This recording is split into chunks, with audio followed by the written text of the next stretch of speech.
Gins, guys, thank you for listening to the Bridge to Buctober podcast, where we talk all about them Pittsburgh Pirates and that. My name is Josh. Today is July 24th. A sweep. Are you serious? During Shark Week? Have you seen the numbers? The whole swept by worst, swept the best sort of thing. 1980. Listen, that's just the 2025 Pittsburgh Pirates for you in a nutshell, right? Sarah Langs has the tweet here that I'll read. The Pirates are the first team to be swept. This one's crazy because of all the conditions, but if you can follow along. Swept by a team with the worst record in a league and swept a team with the best record in a league in consecutive series of 3+ games in either order. Minimum 80 games into a season. Not sure why that one is the caveat here, but it's 1980. The San Diego Padres swept the Dodgers, the top team in the NL, and then were swept by the NL worst St. Louis Cardinals. So they actually did it in reverse order. I don't know, man. Listen, these kind of stats, I absolutely love them. But it feels like, how many conditions do we have to go down, right? Alex Stumpf also put out something per Elias Sports Bureau. The Pirates are the first team to sweep the best in a league and get swept by the worst in a league. Oh, that was the same thing since the 1980 Pirates. That seemed to be worded a lot easier. I thought that his was a little bit different because of the order that it was in. Apparently, it was the same exact thing. Great. Glad I shared that. Happy Shark Week, guys. And good morning to you. Yeah, it is a good morning there, little man. Yeah, so if you're not listening in the morning, then good afternoon. Good evening to you. I hope you're not working too hard today. So let's talk about the game yesterday and kind of look at what we're going to do on a day off, because there's some important things here. Alex Melton pitches his MLB debut for the Tigers. And now it's not Alex Melton. Alex Melton is the dude who does the pop punk covers on YouTube. They're awesome. If you haven't listened to Alex Melton on YouTube, he does pop punk covers. It basically like of like any song, and just says that if Blink-182 wrote this is what it would sound like. He's got some seriously good songs. Troy Melton, I literally wrote Alex in my notes. I'm going to erase it I'm going to delete all this after this, but I still had to fix it. Troy Melton pitches his MLB debut for the Tigers, and it did not go as well as you would have imagined. The number is 5 innings, 7 hits, 6 earned runs, 2 walks. He did have 7 strikeouts, but he gave up 2 home runs. Kudos to Troy. Gutty performance, though. He had to pitch the 4th and 5th after he'd already given up 6 runs. I don't know. I think there are some things you could take away from the outing. Obviously, you gave up 6 runs in 3 innings and then had to gut out the performance to do the rest. But the Pirates only scored 1 time in each of the 3 innings. Right? I mean, they scored in the 1st inning with the McCutchen home run. They scored in the 3rd inning on a sac fly.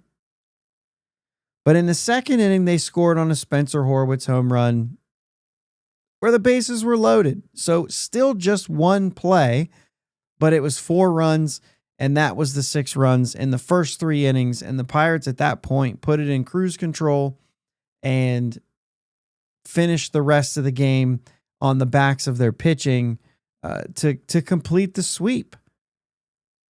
Unbelievable. Brian Reynolds had 2 more hits in this game, so he was 6 for 13 in this series and has a hit in 5 of the 6 games since the All-Star break, 3 of those being multi-hit games. I'm interested. We know what he's capable of.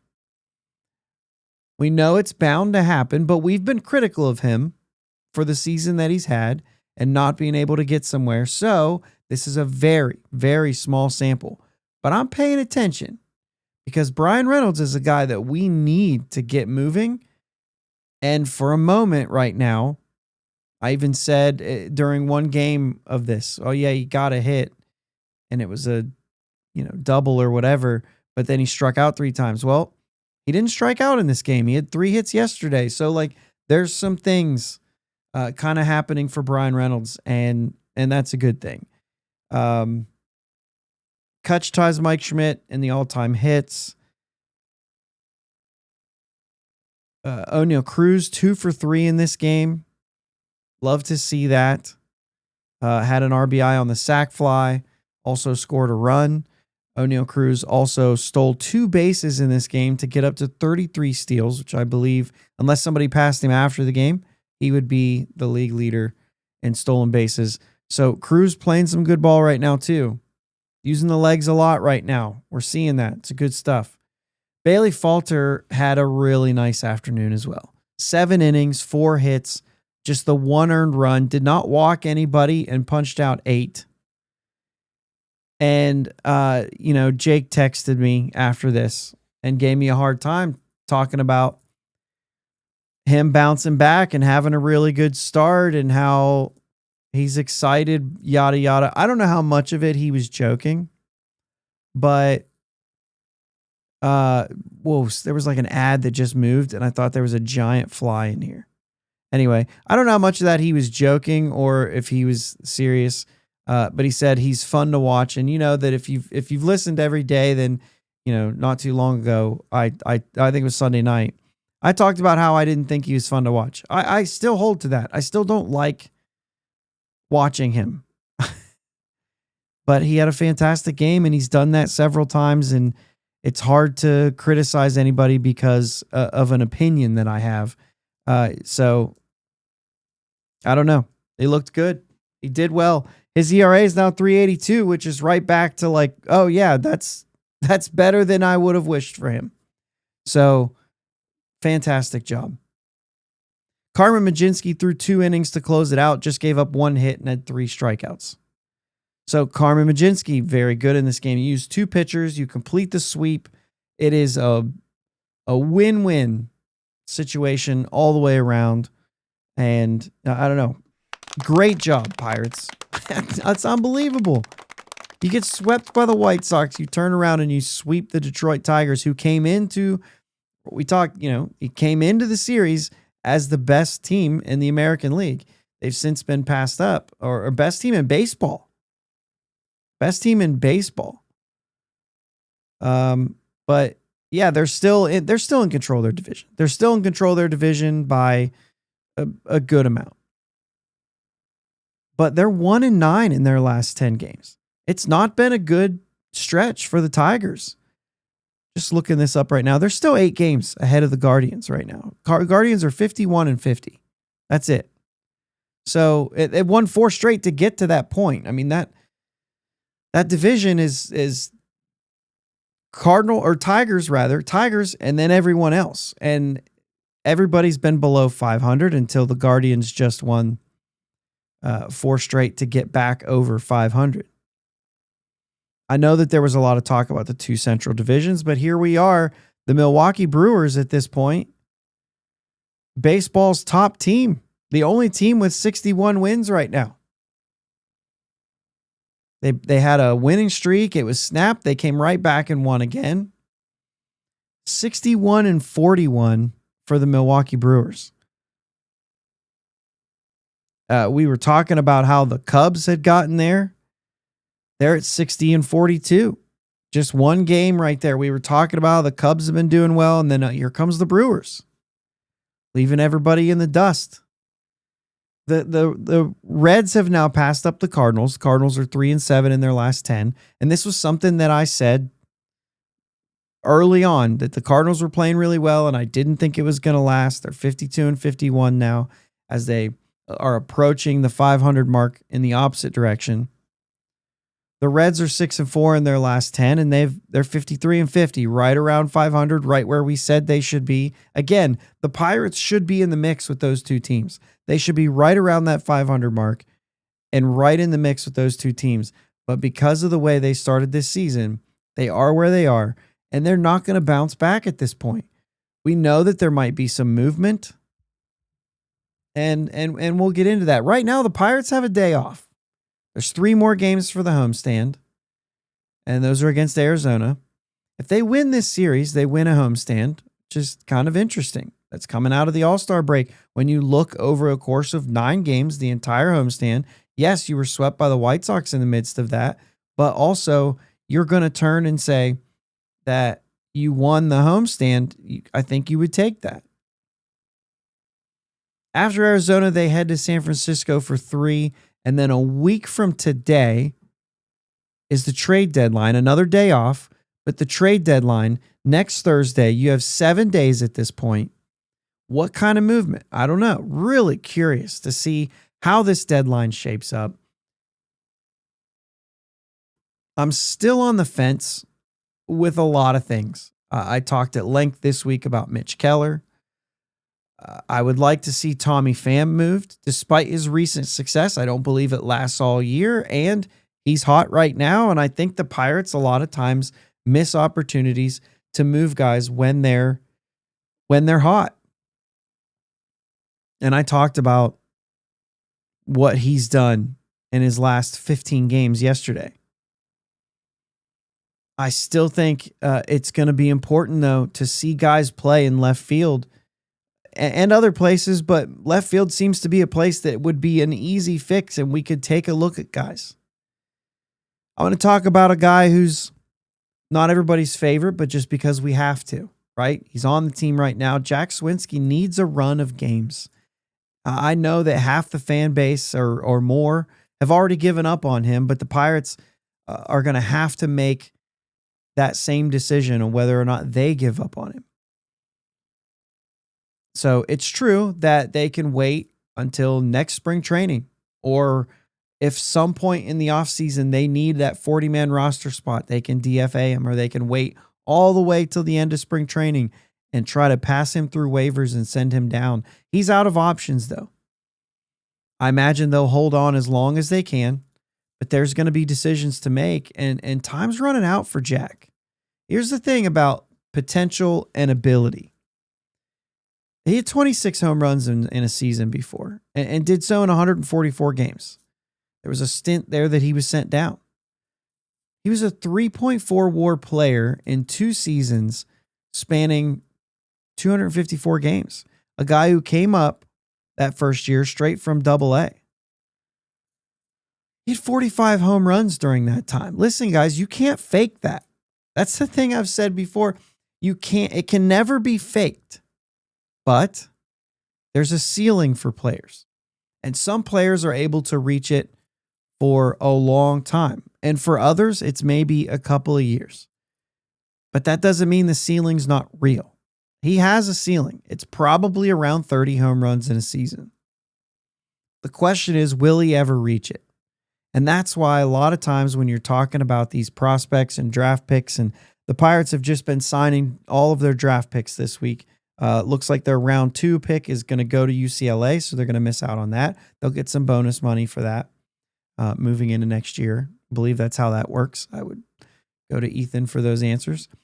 But some players, you talk about the ceiling and you talk about the potential and what they could do, and then you also hear ceiling and floor, right? And so you talk about what's this guy's floor.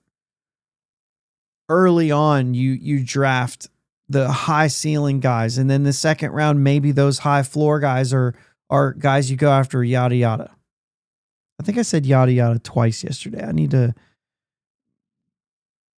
get a little more versatile. Yeah, just when I think you couldn't possibly be any dumber. Anyway, some guys,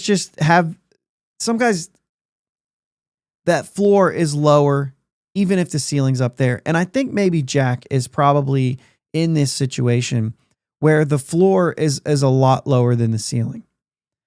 And another question with Jack would be how you use him. He's a streaky player. He needs to play for a while to get going. And then when he gets going, it's going to last a week or two on a heater. And then as it runs out, maybe it's a minute before he does it. But he's actually kind of a pretty bad candidate for a bench role or a platoon situation, maybe. He is a left-handed hitter, so the platoon situation might be a little bit easier for him. But because he loses that consistency, you wonder if that part of his game will ever come around without consistency. He should get one more opportunity to show what he has. And if it doesn't work, they'll be quick to move on this offseason, I believe. He has no options, like I said before. So this is it for him. And I think if you just keep Tommy Pham out there and throwing him out there and trying to balance between Pham and Canario and Sawinski and everything and trying to play him once or twice a week, it's just not going to work. Maybe they've already given up on him. Maybe that's why he's just going to sit there a lot like Canario, who just really hasn't gotten to play hardly at all. I think Gary said on Locked On that he's only started 3 games in July or something like that. 2 or 3 games in July. It's crazy. So another guy is Billy Cook. He started to tap into the power. I think that was the thing that I talked about Billy Cook before, and basically was just critical of saying like, yeah, he's hitting well, but like the power's gone. And this is a guy who has power, and you want to see that. Double-digit home runs for, I think, all but 1 year in the pros, or maybe all of his, or not in professional ball, minors and everything. But he started to tap back into the power. He's homered in 3 straight games. July's been hot. I think I would switch him and Canario soon at this point. Canario's not going to get the opportunity. I want to see what Cook can do. And I think you have extra opportunities for Billy Cook. Because in a bench role, which is what role he would be playing moving into next year if they decided to go with that, in a bench role, that's what I want to see him do. He's a great defender. So I could see late inning defense to create more opportunities where maybe for others you don't. Like right now, Tommy Pham is starting, right? So you're going to be able to balance a couple different guys once you move him. It depends on who you bring in, who's coming up, and who else is going to be in that situation where there just aren't enough opportunities for everybody to play, and they're going to have to create those opportunities. I think with Billy Cook, you're at least able to do that for late inning defense. And then, maybe he gets an at-bat in that game too. He is a really good outfielder. Maybe one of the better outfielders that we have, depending on how well Cruz continues to improve. Obviously, his talent level is there. But I just want to see it. I mean, he's old enough to say that I'm not ready to just see him in a bench role. I don't know. The only thing that I don't care much about in this scenario is that I don't really want this group, and I think you would agree with this, being involved in figuring out left field. This position's too important to the offense next year. They need an external acquisition to make an impact and come in and play left field and hit in the middle of the order. I don't know that that's going to happen. We're near the trade deadline. Could you actually get somebody like that? I don't know if that's for a Bednar, or if they move Mitch Keller, it has to be something like that, right? I mean, that's what we talked about the other day. Like whatever you want out of that trade, I feel like that has to be something there. But you're essentially auditioning for a bench role this season because of what needs to happen. Or next season. Did I say this season? Next season. And so it's Jack, it's Billy Cook. I think those are probably the 2 most interesting for me. Canario, we could talk about Canario's ceiling, but like we haven't seen it yet. We've seen Jack's. We've seen at least what he was able to do. We've seen proof of it at this level. Makes you believe it absolutely could happen again. It's not a guarantee. So it's hard to tell. It's going to be interesting to see what direction Ben Cherington goes, or is allowed to go, or doesn't go. It's 1 week away. And there's baseball to be played for 6 of those days. So enjoy the day off. Maybe there'll be a move. in this day off? I don't really know. 2 nights in a row, 2 nights off in a row at that. But still had baseball yesterday. Seems like a perfect opportunity, guys. A perfect opportunity to watch some Shark Week. It's on, for those of you in the video, it's on in the background. Always you get to see the little corner of my TV back there. I've got Discovery Plus playing some Shark Week stuff. So it's on. I haven't watched as much. I haven't like sat down and watched. It's on mute right now in the background. And I've been, taking a couple notes and stuff, but I need to actually dig into them because there's a couple of them that look really interesting to me. This is some alien sharks show right now. They're trying to get some weird ones. You guys like Shark Week? I think I tried to get you guys to comment about Shark Week. Do you guys watch Shark Week at all? Just in the comments on YouTube, put in there, like, I love Shark Week or never saw it, don't like it. You know what? If there's a shark emoji, put it down there just for the sake of engagement. Do something like that. Enough! Do you want I know. my head to explode? In the name of all that is good and decent, no more for today! Watch some Shark Week, guys. Have a great day. Let's go, Bucs. Thanks for listening to the Bridge to Buctober podcast. Subscribing to your platform of choice is the best way to be notified for new episodes. And now, new episodes every weekday. Remember, live shows with my dad and Uncle Jake are Sundays at 9 p.m. Subscribe to the YouTube channel and join them in the live chat every Sunday. Follow them on Twitter, Facebook, and Instagram at Bridge2 Buctober. Clear the deck, cannonball coming, and let's go Bucs.